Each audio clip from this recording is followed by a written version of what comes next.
श्री नारायण के वाहन पक्षीराज गरुड़, मैं संपूर्ण सर्प जाति की ओर से आपसे एक निवेदन करने आया हूँ।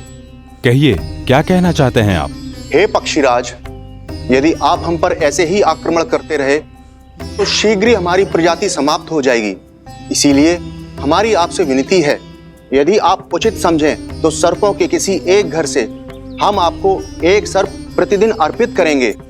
आप उसको आहार बनाइए और अन्य सर्पों को जीवित रहने का अधिकार दीजिए। मुझे स्वीकार है। तब से प्रतिदिन किसी एक घर से एक सर्प गरुड़ के भोजन के लिए भेजा जाने लगा। समय के साथ मेरे घर की भी बारी आई, परंतु मैंने एक बहुत बड़ी भूल कर दी। समय आ गया है स्वामी, आज गरुड़ के आहार के लिए इसे चुना गया है। कौन है यह गरुड़ और क्यों दूं मैं इसे कोई भेंट? स्वामी, सभी सर्प राज्यों और गरुड़ के बीच में यही समझौता हुआ है, हमें इसका सम्मान करना ही होगा। मैंने कोई समझौता नहीं किया, मैंने कोई वचन नहीं दिया और ना ही मैं किसी गरुड़ से भयभीत होता हूँ। यदि इस राज्य में किसी को सर्पों को अपना आहार बनाने का अधिकार है तो वो केवल मुझे है। अब से गरुड़ को दी जाने वाली हर भेंट मुझे दी जाएगी, महाविषधारी महान नागराज कालिया को। यह और कुछ नहीं, मेरा अभिमान था प्रभु, और यह मेरे इस जन्म की सबसे बड़ी भूल थी, क्योंकि फिर जब गरुड़ को इस बारे में पता चला तो। कालिया, अभिमान में आकर तूने अपने काल को ललकारा है। जिस कालिया के नाम में ही काल छिपा है, तू उसे ललकारने का दुस्साहस कर रहा है। गरुड़ स्वयं को भगवान विष्णु का वाहन कहता है, तो वाहन का ही कर्म कर। स्मरण रख, इस धरती के सर्वश्रेष्ठ योद्धाओं के लिए भी मैं मृत्यु का दूत हूं। विनाश काले विपरीत बुद्धि। तुझ जैसे मूर्ख सदा इस युक्ति को सार्थक करते आए हैं। अपने विनाश को आमंत्रण किया है तो अब भोग।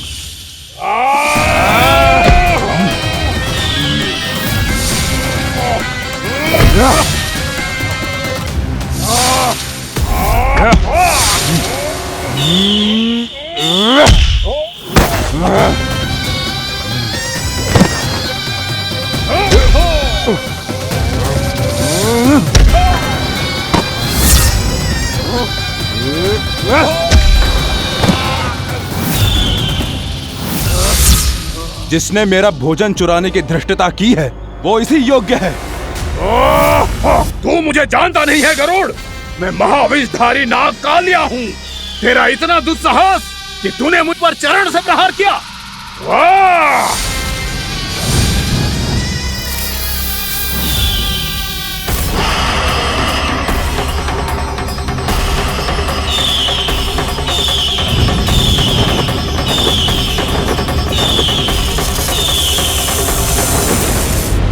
मैं अपने अभिमान में भूल गया था कि गरुड़ मुझसे कहीं अधिक शक्तिशाली है।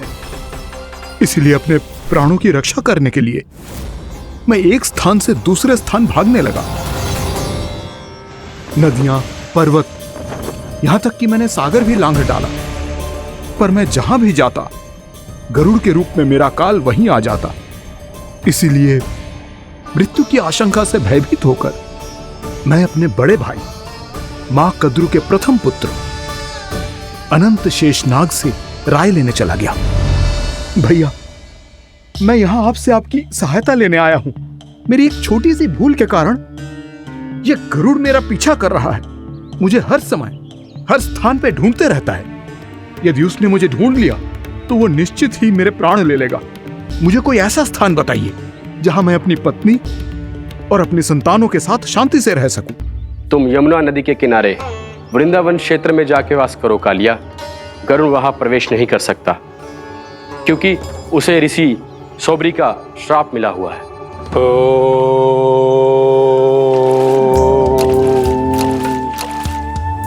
ध्यान और तपस्या का नित्य कर्म करते हुए ऋषि के मन में मछलियों के प्रति प्रेम भाव इतना बढ़ गया कि वो भूल गए सभी जीव खाद्य श्रृंखला का भाग होते हैं और मछलियां भी इस नियम की अपवाद नहीं है। उन्हें मछलियों की अटखेली इतनी अच्छी लगने लगी कि वो इस क्षेत्र के मछुआरों को भी मछली पकड़ने की अनुमति नहीं देते थे। उस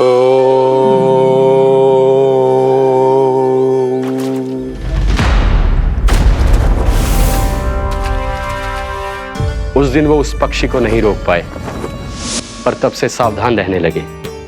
यहां तक कि अपने साधना से भी अधिक ध्यान वो पक्षियों पर केंद्रित करने लगे। ठहरो! इसी क्षण अपनी चोंच में पकड़ी इस मछली को छोड़ दो। तुम्हें इन मछलियों का आहार नहीं करना चाहिए पक्षीराज। ये तो खाद्य श्रृंखला का नियम है ऋषिवर। यदि मैं इनका आहार नहीं करूंगा तो कोई और पक्षी कर लेगा। मैं अपने आनंद या प्रतिशोध के लिए इनके प्राण नहीं ले रहा। ये तो बस मेरा भोजन है। पर यह मेरा तपस्या स्थल है। तुम यहाँ शिकार करके मेरी साधना में विघ्न नहीं डाल सकते पक्षीराज। यदि आपकी यही इच्छा है तो मैं आज के बाद यहाँ नहीं आऊंगा।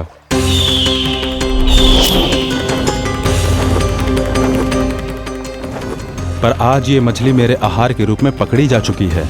मैं वचन देता हूँ ऋषिवर, इस स्थान पर यह मेरा अंतिम शिकार होगा।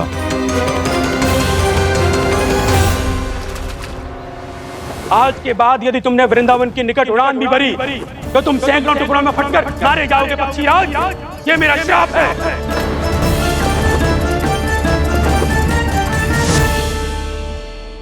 और इसीलिए भैया शेषनाग के सुझाव के अनुसार मैं यहां आ गया।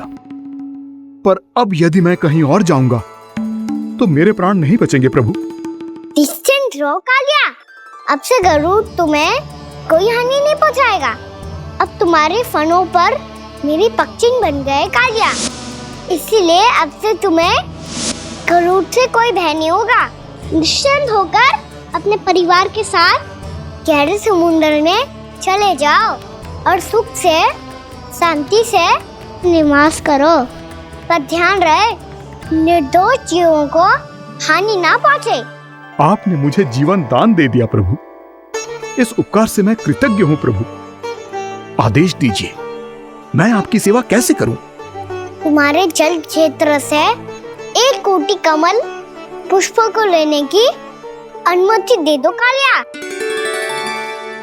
यह मेरी सेवा होगी। प्रभु, ये तो मेरा सौभाग्य होगा।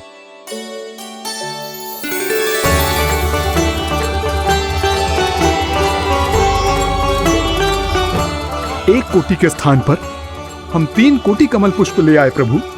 मैं तुम्हारी सेवा भाव से प्रसन्न हुआ कालिया। रमनाक द्वीप पर चले जाओ ताकि तुम्हारे कारण फिर कभी किसी निर्दोष जीव को हानि ना पहुंचे और न ही तुम्हारा विष मेरे प्रिय यमुना नदी के जल को दूषित कर पाए। मैं तुम्हें आशीर्वाद देता हूँ। आज यहाँ मेरे द्वारा तुम्हें दिए गए इस आदेश का स्मरण जो भी भक्त करेगा और प्रातः काल और संध्या काल में इसका उच्चारण करेगा, उसे फिर कभी किसी संकट से कोई भय नहीं होगा। ये स्थान अब से काला कुंड के नाम से जाना जाएगा। यहाँ पर स्नान करने वाला और देवताओं को इस क्षेत्र से जल का अधर देकर प्रसन्न करने वाला भक्त यदि मेरा स्मरण करके पास रखेगा तो वो अपने सभी पापों से शीघ्र ही मुक्त हो जाएगा।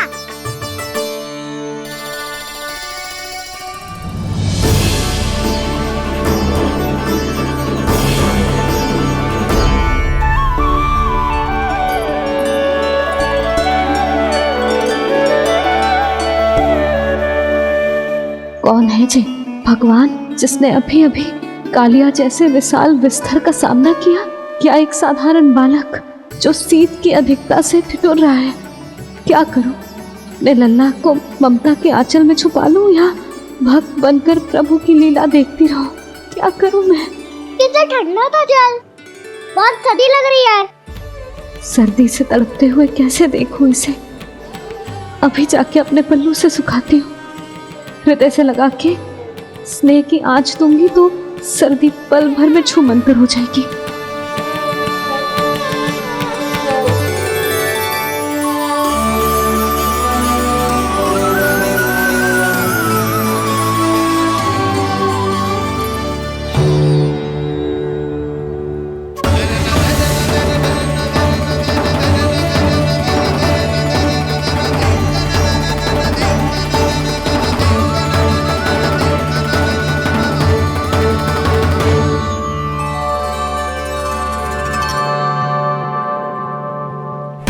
मेरी आवश्यकता ना है इसे।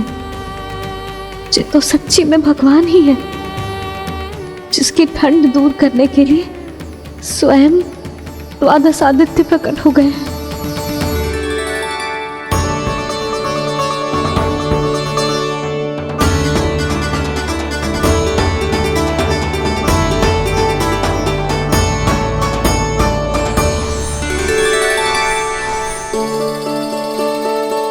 ये क्या किया आपने? मैया मुझे अपने हृदय से लगाने वाली थी कि आप सब प्रकट हो गए। क्षमा कीजिए प्रभु, पर आपको भीगा हुआ देखकर, ठंड से ठिठुरता हुआ देखकर हमसे रहा नहीं गया। हम अपने वश में नहीं थे प्रभु।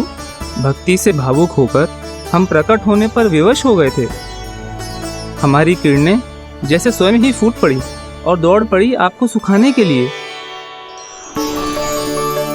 मैं आपका प्रेम, आपकी भक्ति समझता हूं आदित्यगण, और इसीलिए इस समय मैं जहां खड़ा हूं, इस स्थान को द्वादश आदित्य टीला के नाम से जाना जाएगा।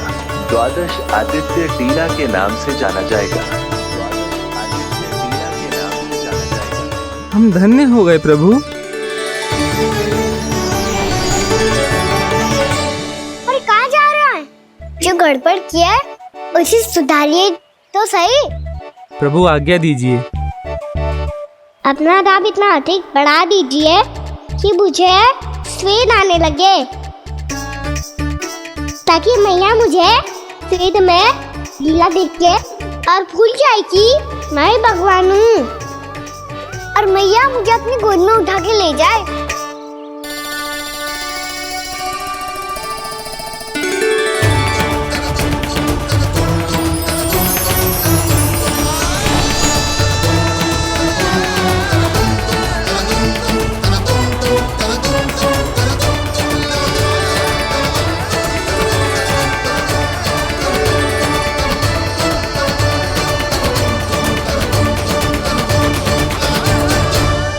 गर्मी क्यों लग रही है यहाँ? स्वेद की एक बूंद भी आती थी तो मैं अपना आंचल लेकर पहुंच जाती थी इसके पास। जानती ही नहीं थी कि ये तो स्वयं वायुदेव को आदेश दे सकते हैं कि वो बहने लगे और उसका सारा स्वेद सुखा दे। वायुदेव की आवश्यकता नहीं है मैया, मुझे आप ही चाहिए। लगता है जिस बात का भय था वही सत्य होने लगी है। भैया मेरे भगवान रूप को भूल नहीं पाएगी, और अब मेरे लिए इनका सत्य छुपा कर रख पाना कठिन हो जाएगा। कृष्णा कृष्णा हरे कृष्णा कृष्णा कृष्णा मुरली मनोहर कृष्णा गोपाला गोविंदा हे दामोदरा।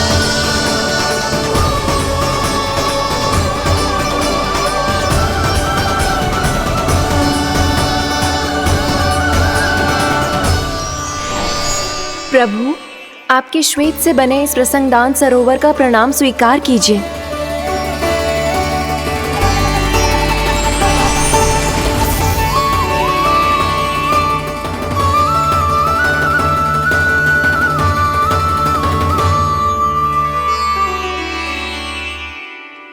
ओहो, इस चमत्कार को देखकर भैया को और भी अधिक विश्वास हो जाएगा कि मैं भगवान ही हूँ। अब कैसे मनाऊं मैया को कि मैं इनका लाई हूँ?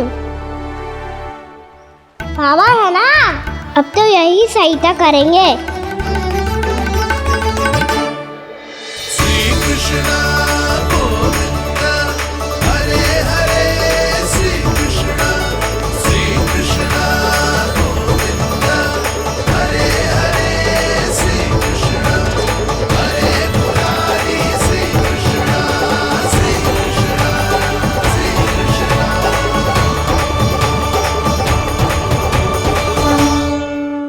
बाबा एक कोटि ना, मैंने तो 3 कोटि कमल पुष्पों का प्रबंध कर दिया है, और चिंता करने की आवश्यकता ना है। 1 कोटि कमल के स्थान पर 3 कोटि कमल पुष्प मिल गए हैं। हाँ कान्हा, मैं उचित संदेश के साथ ये सारे पुष्प उस कंस के पास भिजवा दो। महाप्रक्रमी कान्हा की जय।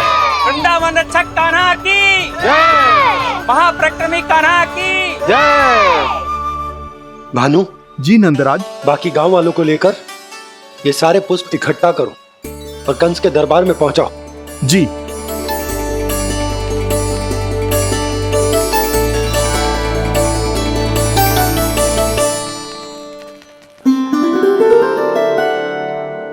मैया। कौन हो तुम? मुझे पता था मैया, जब आपको सत्य पता चलेगा तो आप मुझे मैया की तरह स्नेह ना कर पाओगी, इसीलिए आज तक सत्य छुपाता आया हूँ, ताकि आपकी ममता, आपका प्रेम अनुभव करने का अवसर मिलता है मुझे। और फिर आज को बताया था ना, जो रहस्य तुमने बरसों तक छिपाया था, उसका भेद खुलने में तुम्हारा ही योगदान है। मुझे कालिया के शीश पर अपने पद चिन्ह रखकर उसे मुक्त कराना था दाऊ, वचन दिया था मैंने उसे। इसके अतिरिक्त निर्दोष पशु पक्षियों के जीवन को कालिया के विष से ही बचाना था मुझे। इसमें कंस को तो सम्मिलित करना ही था, ताकि जब मैं कालिया का सामना कर रहा हूँ तो वो किसी और असुर को समस्या बनाकर वृंदावन ना भेज दे। पर इस सबसे बड़ा एक कारण और था दाऊ, मैं चाहता था कि मैया को सत्य पता चल जाए। पर क्यों कहा ना? क्योंकि मुझे लगने लगा था कि मैया से ये रहस्य छुपाकर इनके साथ धोखा कर रहा हूँ। अपराध बोध से दबा जा रहा था मैं।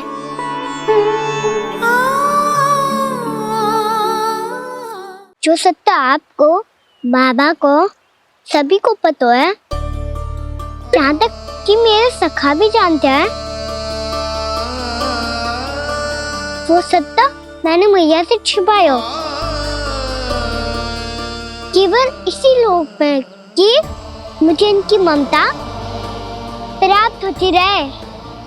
पर ऐसा करके मैं अपने से निस्वार्थ प्रेम करने वाली मैया को धोखा दे रहा था। आप ही बताओ दाऊ, जो इस संसार में मुझसे सबसे अधिक भरोसा करता है, उसी के साथ छल कैसे कर सकता हूँ मैं? हाँ, मैं नारायण का अवतार हूँ, पर अपनी मैया का छोटा सा लल्ला भी तो हूँ।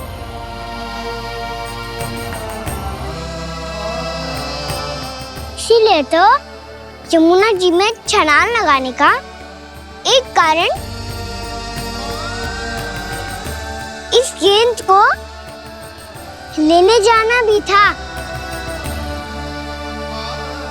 ने स्नेह से बनाई थी मैया ने गेंद, इसे अपने से दूर कैसे होने देता मैं? आपको आभास भी ना है मैया कि आप मेरे लिए कितने महत्वपूर्ण हो। ये सत्य है कि सभी देवता, प्रकृति, भक्त, ये सब है मेरा ध्यान रखने के लिए, मेरी सेवा करने के लिए। पर क्या इनमें से कोई भी मेरी मैया का स्थान ले सकता है? और आप भी तो यही चाहती थी कि मैं आपका लल्ला बन के आऊं, कि मैं आपका लल्ला बन के आऊं, कि मैं आपका लल्ला बन के आऊं। आज जैसे आपने मुझे अपनी गोद में लिटा रखा है, क्या कुछ ऐसा नहीं हो सकता कि शीघ्र ही मुझे आपको अपनी गोद में खिलाने का अवसर मिल जाए? मैया, नारायण का अवतार होना क्या इतनी बड़ी समस्या है कि आप हृदय से भी राह लगा सकते? मैया,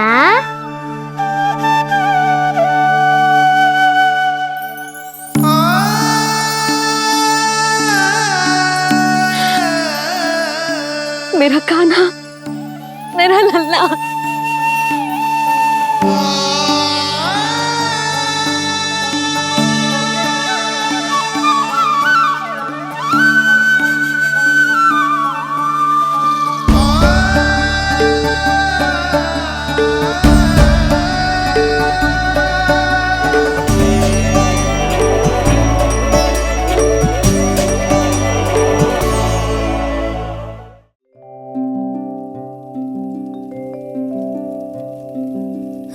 जा रे निंदिया आ जल्दी से आ मैया लोरी सुनावे आजा रे अरे गोदी का पलना है बैया डोरी झूले उसमें कान्हा रे आजा रे अरे तुझसे है पूरन दुनिया मोरी लल्ला तो मेरा मैया मैं तोरी आजा रे अरे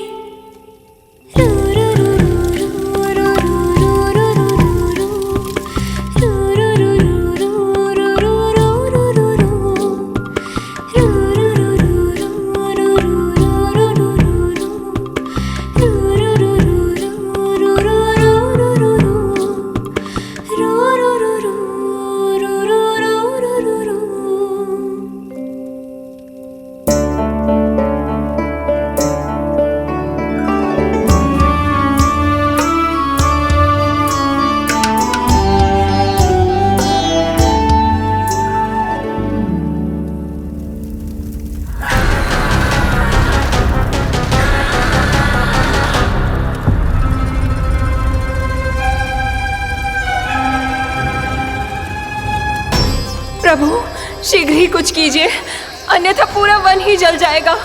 मेरी सहायता कीजिए प्रभु।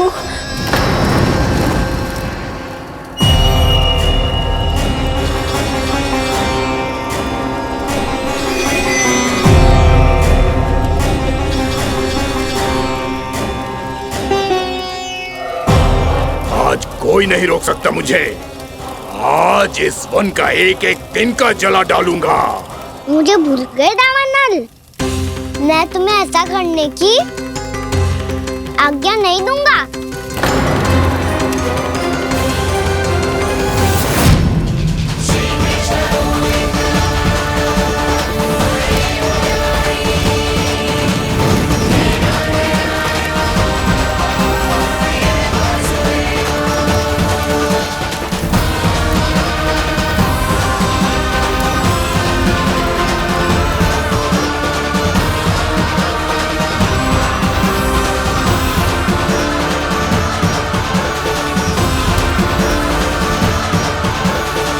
मैया की नींद में व्यवधान पहुंच रहा है, मुझे शीघ्रता करनी होगी।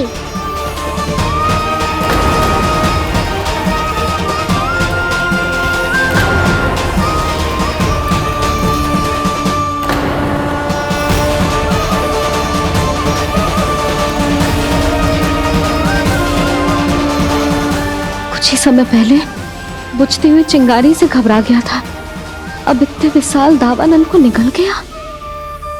फिर से गड़बड़ कर दी कान्हा ने। समझाया था कोई लीला मत करना, तुम्हारी समस्या और बढ़ जाएगी।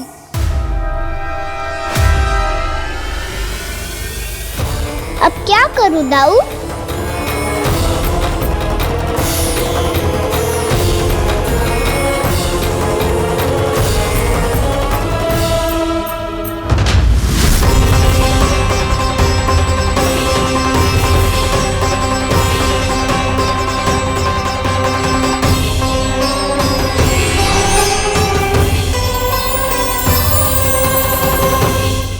जब जब मैं इसे अपने लल्ला के रूप में देखने का प्रयास करती हूँ, मुझे प्रभु दिखते हैं।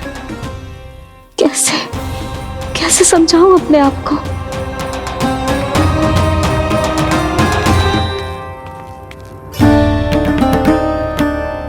मैया मुझे पता है आपने कहा था अग्नि के साथ मत ही खेलना, पर अग्नि फैल रही थी। मुझे कछुआ कछु तो करना ही था मैया। क्यों प्रभु, क्यों छीन रहे हो एक मैया से उसकी ममता? मैं आपकी भक्त अवश्य हूँ, पर उसके साथ साथ आपकी मैया भी बने रहना चाहती हूँ। आपको एक मैया बनकर दुलारना चाहती हूँ, फटकारना चाहती हूँ, डांटना चाहती हूँ। तो फिर डांटो ना मैया, फटकार लगाओ मुझे, दंड दो। कैसे कान्हा? तुझे देखते ही मुझे अपने भगवान दिखाई देने लगते हैं। मेरे मन में तेरे प्रति भक्ति के भाव जाग रहे हैं। मैया ऐसा मत ही करो ना। देखो मैं वही कान्हा हूँ जिसे आप लोरी सुना के सुलाती थी। वही कान्हा हूँ जिसे अपने हाथों से माखन खिलाती थी।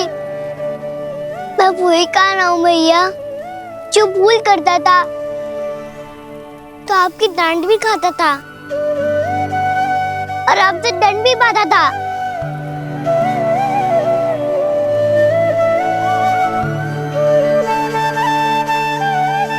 मैया एक बार मेरी ओर देखो तो सही। मैं वही कान्हा हूँ जो आपकी पूछ बन के पूरे वृंदावन में घूमता था। जैसे चलना बोलना सब सिखाया आपने। पहले मेरा सत्य जाने बिना आप मुझे अपने लल्ला की तरह व्यवहार करती थी। अब मेरा सत्य जानने के बाद भी अपने लल्ला की तरह ही मुझे अपनाना होगा, क्योंकि मैं तो वही हूँ, आपका कान्हा।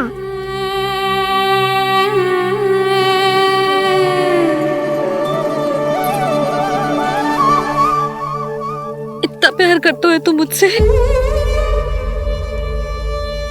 जब मैं तेरे भीतर भगवान का रूप देखती हूँ तो मैं भयभीत हो जाती हूँ कान्हा। ये सोच के कि तू मुझे छोड़ के तो ना चला जाएगा। कहीं गया भी तो सदैव आपके हृदय में ही रहूंगा। वही तो है मेरा असली निवास।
लल्ला शीघ्रता कर, घर पहुंचकर झाड़ बुहारी भी करनी है।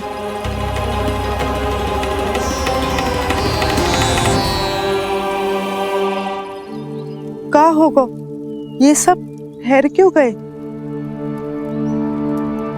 ये सब क्या होगा?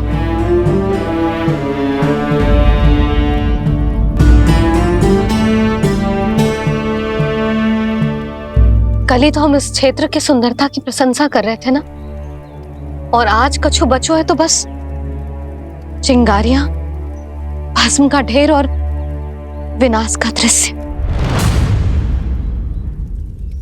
चिंता क्यों करती हो भाभी? जिसने इस वन को हम सबको जलने से बचाए हुए, वही से फिर से हरा भरा कर देगा।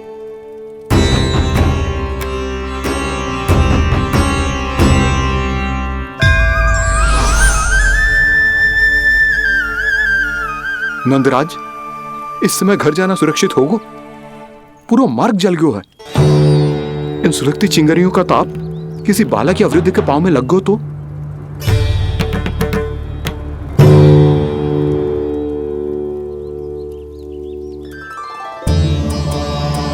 चिंता की कोई बात नहीं है बाबा। हम सब महर्षि गर्ग के आश्रम में जा सकते हैं। वहाँ सारी व्यवस्था हो जाएगी। वो यहाँ से अधिक दूर भी नहीं है।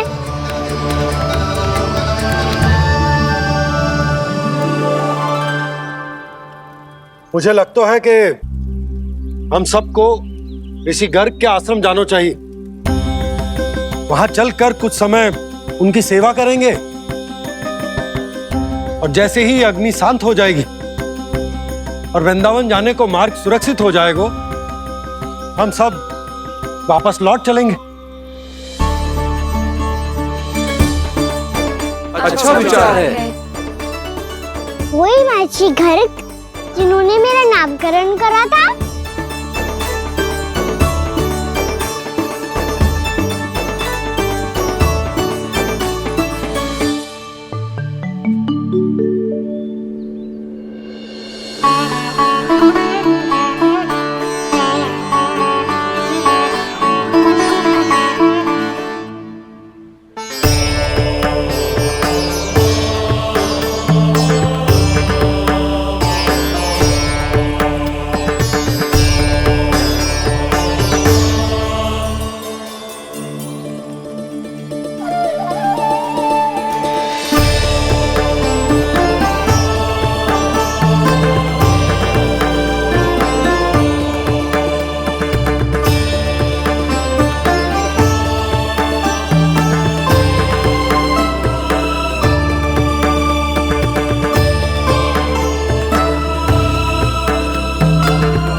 आज से तुम्हें सारा संसार जिस नाम से पहचानेगा वो नाम है कृष्ण। कृष्ण वो नाम है कृष्ण। कृष्ण वो नाम है कृष्ण। कृष्ण।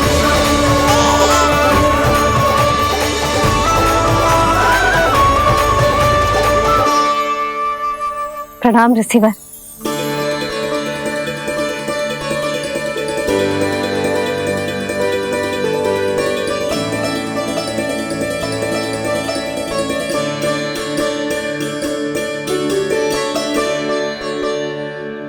ऋषिवर, आपका स्वास्थ्य ठीक तो है ना? महर्षि को संभालो कान्हा, नहीं तो ये साक्षात प्रणाम कर देंगे तुम्हें। और तब छोटी बा को तुम्हारे भगवान होने की स्मृति फिर से आ जाएगी।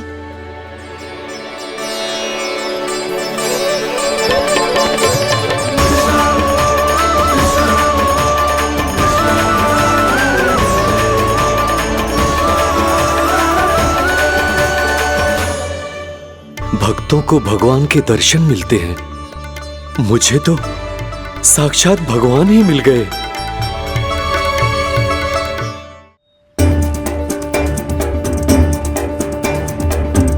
इस समय मैं भगवान नहीं, बस आपका शिष्य हूँ ऋषिवर। स्मरण रखिए, भगवान अपने भक्त के घर नहीं आए।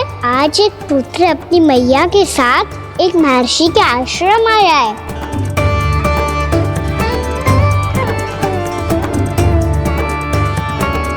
देखो तो इसे, ऐसे हृदय से लग रहा है जैसे कितने अच्छे से जानता हूँ। जानता हूँ मैया, बाबा ने कितनी बार बताया हो इनके बारे में कि कैसे मेरा नामकरण करा था, इसीलिए तो इतने विशेष है ये मेरे लिए।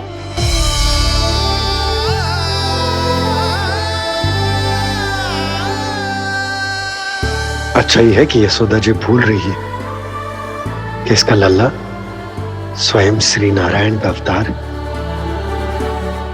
आप सभी का यहाँ आना बहुत ही प्रसन्नता की बात है। आप आए हैं अपनी इच्छा से, परंतु मेरी इच्छा के बिना जा नहीं पाएंगे। आपके साथ समय बिताने हैं महर्षि, इतनी शीघ्र यहाँ से जाएंगे भी ना?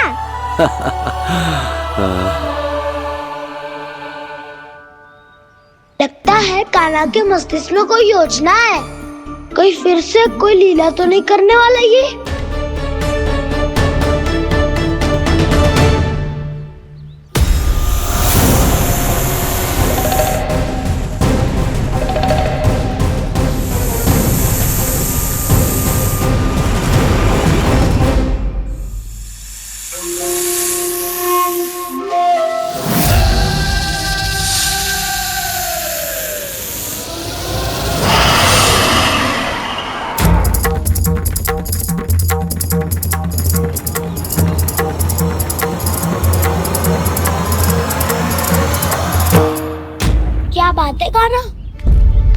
अपने दाऊ को नहीं बताओगे? कौन सी बात दाऊ? चाकचूरू क्यों तुम? कोई विशेष योजना बना रहे हो क्या? मैं कोई विशेष योजना कभी नहीं बताता दाऊ। जो होना होता है वो अपने आप हो जाता है। वैसे दाऊ योजना बनाओ भी क्यों? आज कुछ विशेष थोड़ी ना है।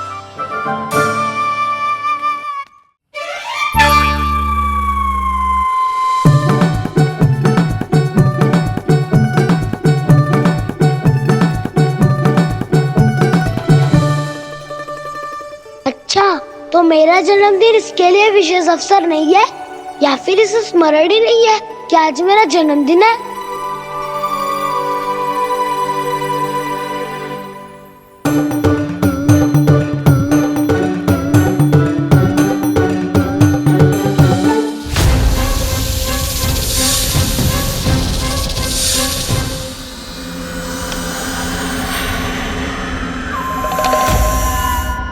ओहो कान्हा, कितनी दूर फेंक दी? अब जाके लेके आनी पड़ेगी।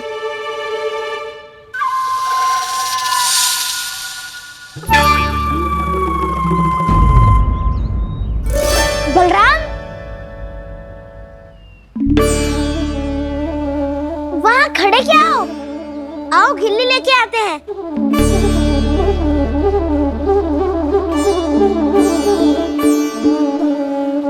चलो भी।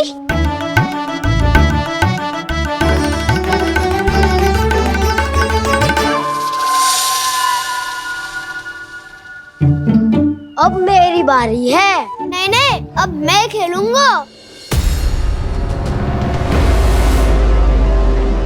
क्या हुआ दाऊ, क्या देख रही हो? ऐसा लगा कि जैसे कोई था यहाँ। वरना दाऊ कोई ना कोई तो जीव जंतु होगा ही। छोड़ो ना, अब आपकी बारी। मारो गिल्ली बर लगा के। हाँ हाँ, बलराम को खेलने दो, अभी अभी आया ना।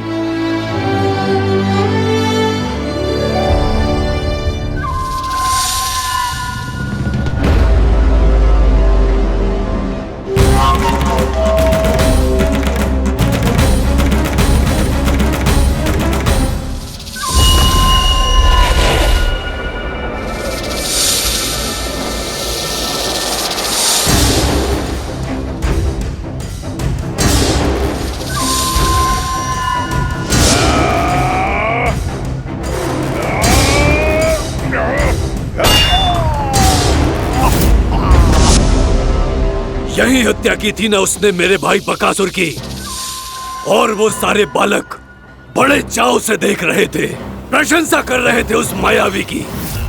मेरी बहन पूतना के हाथों से तो बच गए, किंतु अब मेरे क्रोध से, मेरे भीतर दहकती प्रतिशोध की अग्नि से अब ना तो वो बालक बचेंगे और ना ही वो विष्णु अवतार।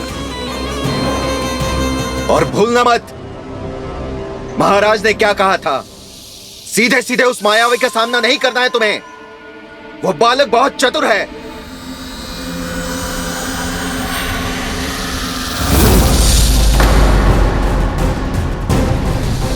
पर है तो एक बालक ही, और एक नन्हा सा बालक क्या हानि पहुंचाएगा मुझ जैसे महाविशाल महाशक्तिशाली अघासुर को।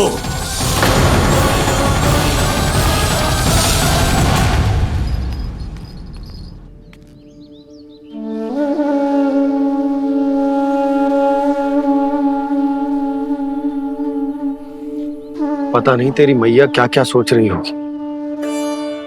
विवाह के समय एक दूसरे को वचन दिया था, कभी भी एक दूसरे से कछु ना छुपाएंगे। और मैंने कितने वर्षों तक तेरे दिव्य होने की बात उससे छुपाई।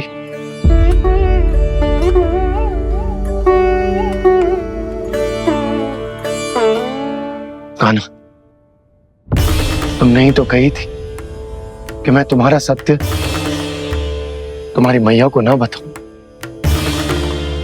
फिर तुमने स्वयं ही उन्हें अपने सत्य के बारे में क्यों बताया?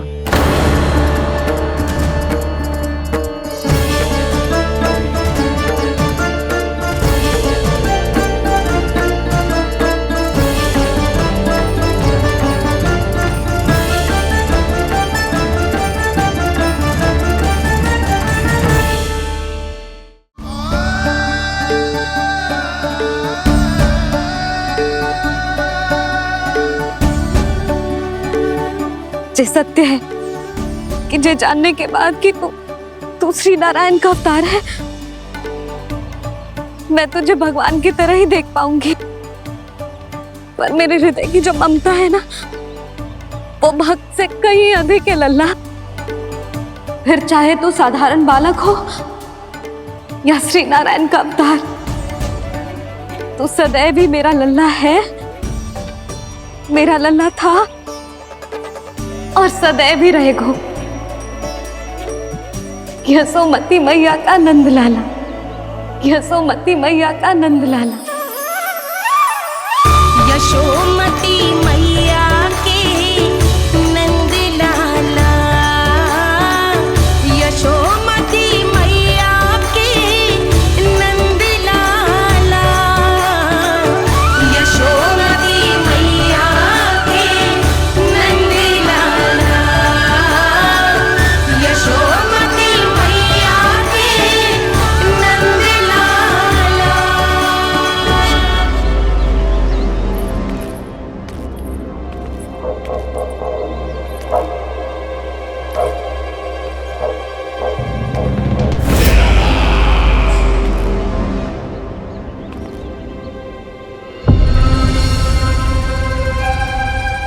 क्या है ये साला? वृंदावन से पत्र आया है महाराज। विनती की गई है कि इसे आपके सामने पढ़ा जाए। पढ़ो। शीघ्र करो। महाराज कंस, पूजा के लिए आपको 1 कोटि कमल पुष्पों की आवश्यकता थी। वृंदावन वासियों की ओर से मैं आपको 3 कोटि पुष्पों की भेंट भेज रहे हूँ। कृपया अतिरिक्त पुष्पों को अपनी गोप प्रजा की विनम्र श्रद्धांजलि समझकर स्वीकार करो महाराज। आपको ये जानकर प्रसन्नता होगी कि जैसे ही मेरा पुत्र कृष्ण कालिया नाग के सामने पहुंचो, वो महाभयंकर नाग भी आपके भय से कांप उठा और स्वयं ही ये सभी पुष्प हमारे द्वार पे पहुंचा गो। यदि आपको अब भी आवश्यकता हो तो और भी पुष्पों का प्रबंध किया जा सकता है। आपका विनीत गोपराज नंद। हमारा संघर्ष अभी समाप्त नहीं हुआ है विष्णु अवतार। यशोमती मैया का नंदलाला। पत्र में लिखा है महाराज, उसे इसी नाम से बुलाया जाना प्रिय है।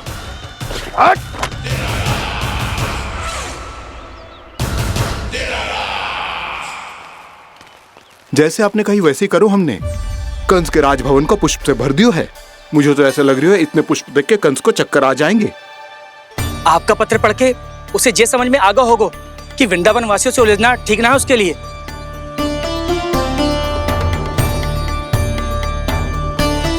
वैसे ही हमारे श्री कृष्ण हमारी रक्षा करने के लिए है ना।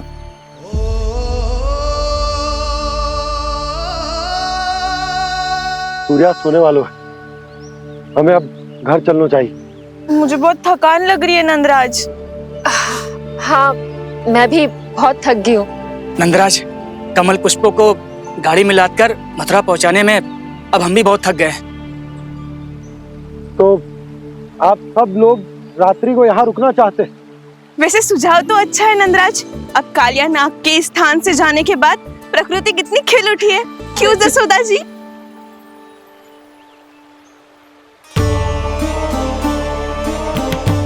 सब सामान्य है, जे जान के भी कि कान्हा भगवान नारायण का अवतार है, किसी को कोई अंतर ही ना पड़ रहा है। तो फिर मेरा मन क्यों अटको है अभी तक?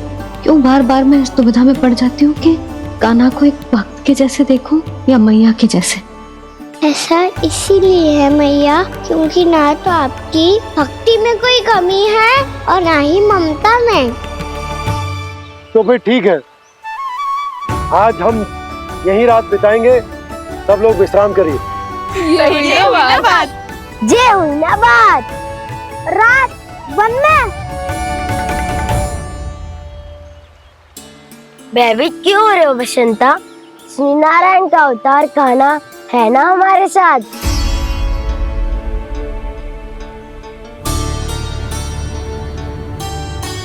लगता है कोई मैया को भूलने ही नहीं देगा कि मैं नारायण का अवतार हूँ।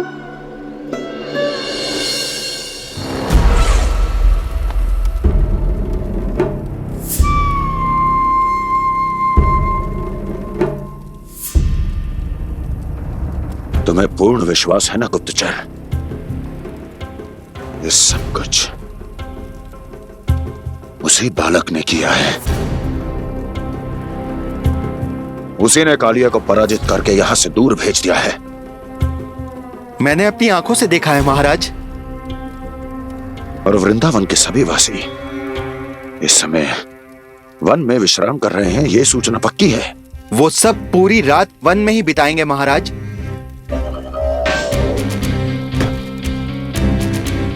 मेरी रातों की नींद छीनकर वो वन में आनंद कर रहे हैं।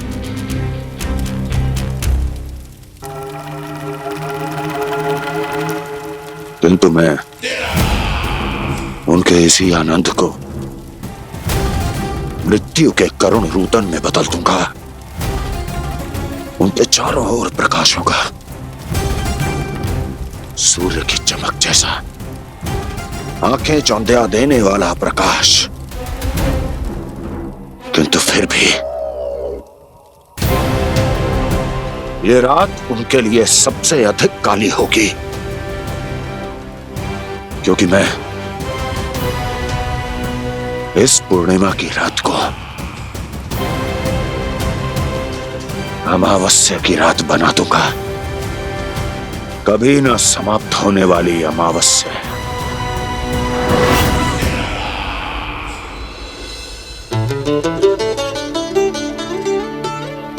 भाभी देखो, वन देवी प्रसाद के लिए जे केले लाई हूँ मैं। हाँ दिखा तो, इसमें से पक्के केले कान्हा के लिए चुन लेती हूँ। पर वो तो नारायण का अवतार है, उसके लिए फल कैसे चुनूं मैं? जो उसके हाथ में आएगा अपने आप ही मीठा हो जाएगा। भाभी क्या होगा? रुक क्यों गई? कछु ना, दिखा।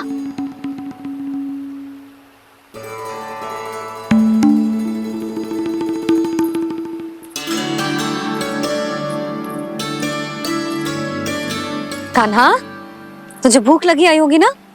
भैया खिलाओ ना। अच्छा।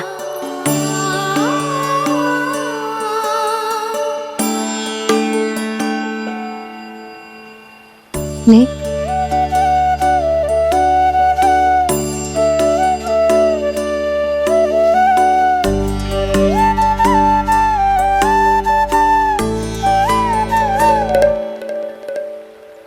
भैया के व्यवहार में बदलाव आ रहा है।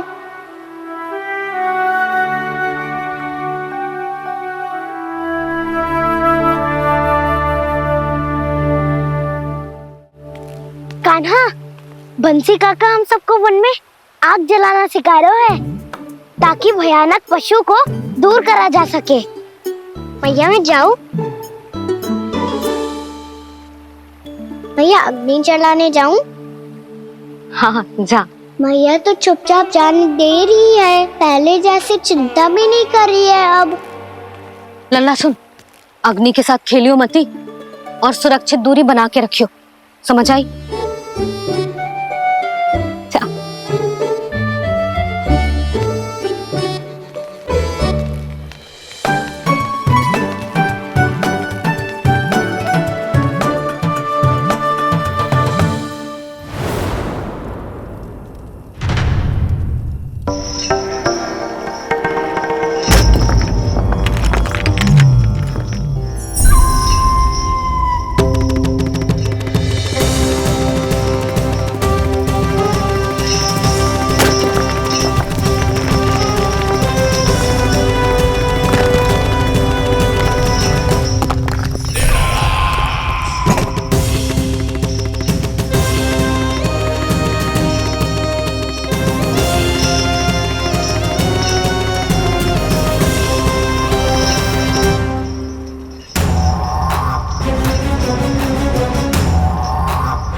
प्रकट करो दावानल।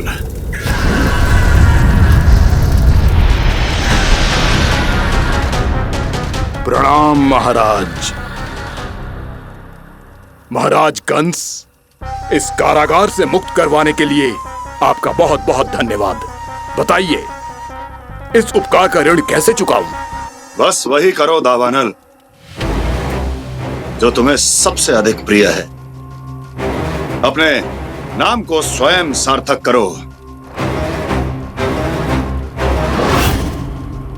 जला दो, पूरे वृंदावन को जला दो। कीट, पशु, पक्षी, वनस्पतियां, वृक्ष, यहां तक के मानव भी, कोई भी जीवित प्राणी जीवित नहीं बचना चाहिए। जला दो सबको, सबको। आपकी आज्ञा ही मेरी इच्छा है और आपकी इच्छा ही मेरी आज्ञा। तुम सबने देखो अजय, अधिक कठिन ना है ये। 2 पत्थर हाथ में पकड़ ले, ऐसे रगड़ लो है, चिंगारी निकलेगी, घास फूस अग्नि पकड़ेगी और भक्क से जल जाए वो। लो करो, लो सुबल।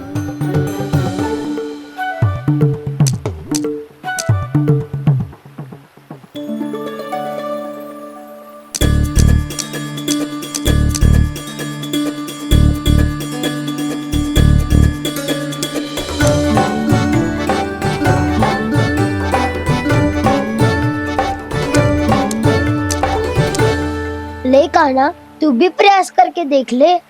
पर जितना सरल जय कह रहे थे उतना सरल ना है अग्नि जलाना।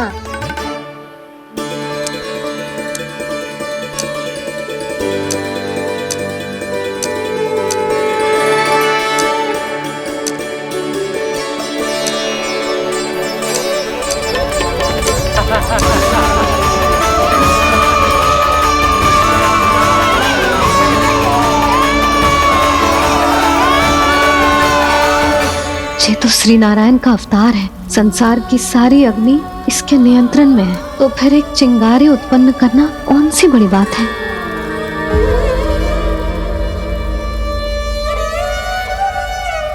ऐसे तो मैया मुझे धीरे धीरे अपना लल्ला मारना ही भूल जाएगी।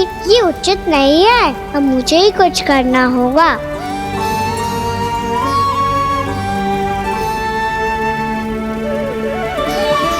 कान्हा, ऐसे मत करो, लग जाएगी।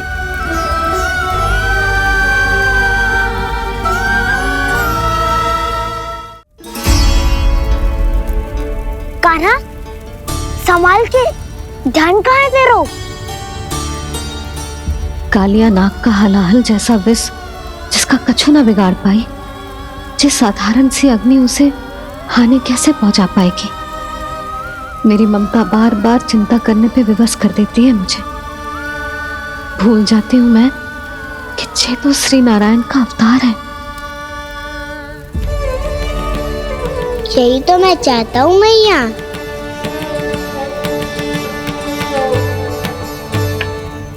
मैया! कान्हा, कान्हा, देखा देखा, कहाँ लगी? हाँ, बोला था ना अग्नि से दूर रहने। दिखा, जले का चिन्ह ना है।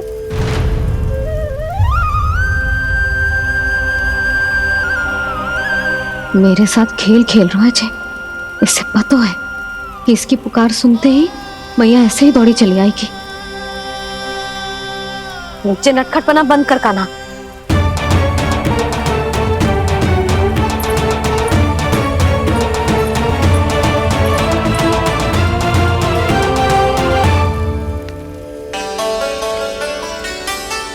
यशोदा, आ जाओ, कान्हा को भी बुला लो।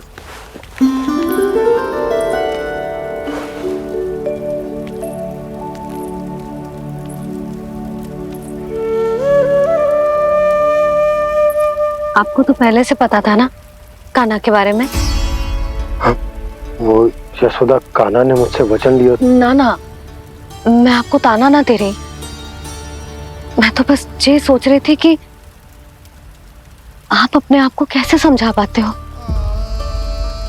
ये जानते हुए भी कि वो श्री नारायण का अवतार है। आप उसके साथ सामान्य व्यवहार कैसे कर पाते हो? क्योंकि मैं भी अपने लल्ला के साथ सामान्य व्यवहार ही करना चाहती हूँ, उसे वैसे ही देखना चाहती हूँ, उसके साथ लाड करना चाहती हूँ, उसे डांटना चाहती हूँ, फटकारना चाहती हूँ, पर मुझे बार बार उसमें मेरे प्रभु दिखने लगते हैं। मेरे साथ भी ऐसा ही होता है यशोदा, पर जब मैं ये स्वीकार कर लेता हूँ कि जो हमारा लल्ला है, तो मैं भूल जाता हूँ कि जय श्री नारायण का अवतार भी। उसके बाद सांसारिक माया मुझे अपने अंदर जकड़ लेती है। यशोदा, तुम्हारे साथ भी कछु ऐसा ही होगा। संसार की मोह माया तुम्हें खुद में जकड़ लेगी और तुम जब भूल जाओगी कि वो भगवान का अवतार। और सच्ची कहूं तो भैया की ममता के आगे कोई भी माया ना टिक सकती। सबसे बड़ी होती है एक मैया की ममता। पर भक्ति का भाव भी कम प्रबल ना हो तो है जी। मेरे हृदय में ममता और भक्ति के बीच युद्ध चल रहा है। मुझे ना पता कौन सा भाव जीतेगा और कौन सा हारेगा। इसका अर्थ है कि मुझे कुछ भी ऐसा करने से स्वयं को रोकना होगा, जिससे मैया के मन में भक्ति का भाव प्रबल होकर हिंसा से जीत जाए। तो फिर ध्यान रखना कान्हा, अब सबके सामने कोई लीला मत कर देना तुम।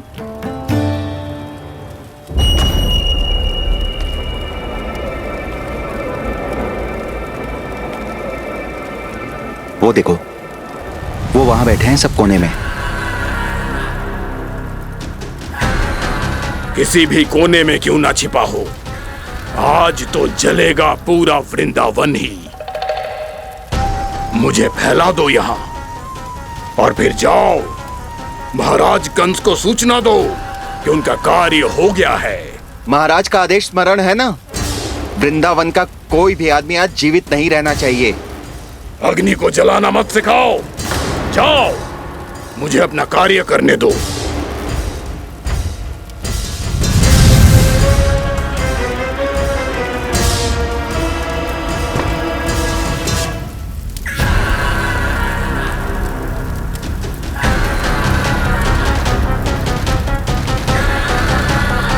नारायण नारायण हरे हरे, श्रीमन्नारायण नारायण हरे हरे, भजमन नारायण नारायण हरे हरे। क्या हुआ कान्हा?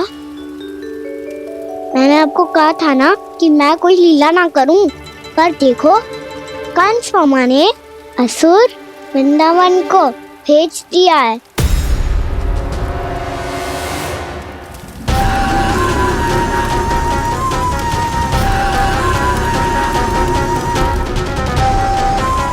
दावानल अर्थात बन की अग्नि। अब क्या करोगे तुम?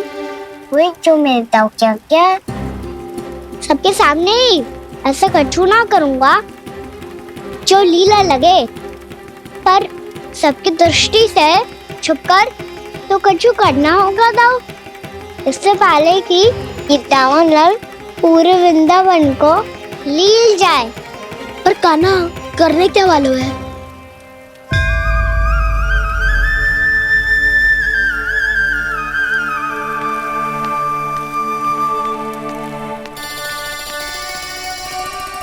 भैया बहुत थको, सुला दो ना। आजा।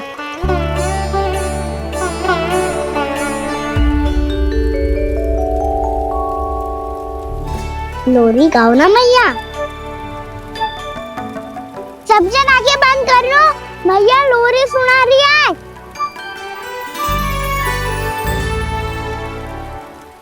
तो ये है तुम्हारी योजना।